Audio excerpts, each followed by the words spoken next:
সুনামগঞ্জ জেলা জাতীয়তাবাদী পূজা উদযাপন ফ্রন্টের সভা অনুষ্ঠিত। মোহাম্মদ রফিকুল ইসলামের তথ্যচিত্র দেখুন বিস্তারিত। জাতীয়তাবাদী পূজা উদযাপন ফ্রন্ট সুনামগঞ্জ জেলা শাখার উদ্যোগে বর্ধিত সভা অনুষ্ঠিত হয়েছে। আজ রবিবার দুপুরে জেলা শহরে শ্রী শ্রী জগন্নাথ জিয়াউর মন্দির প্রাঙ্গণে এই সভা অনুষ্ঠিত হয়।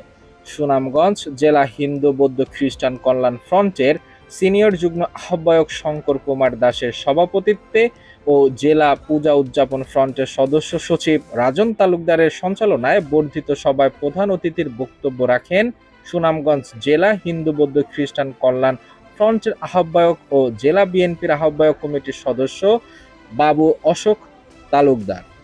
সভায় প্রধান বক্তব্য হিসেবে বক্তব্য রাখেন সুনামগঞ্জ জেলা হিন্দু বৌদ্ধ খ্রিস্টান কল্যাণ ফ্রন্টের সদস্য সচিব ও সদর উপজেলা স্বেচ্ছাসেবক দলের সদস্য সচিব অ্যাডভোকেট দীপঙ্কর বণিক সুজিত।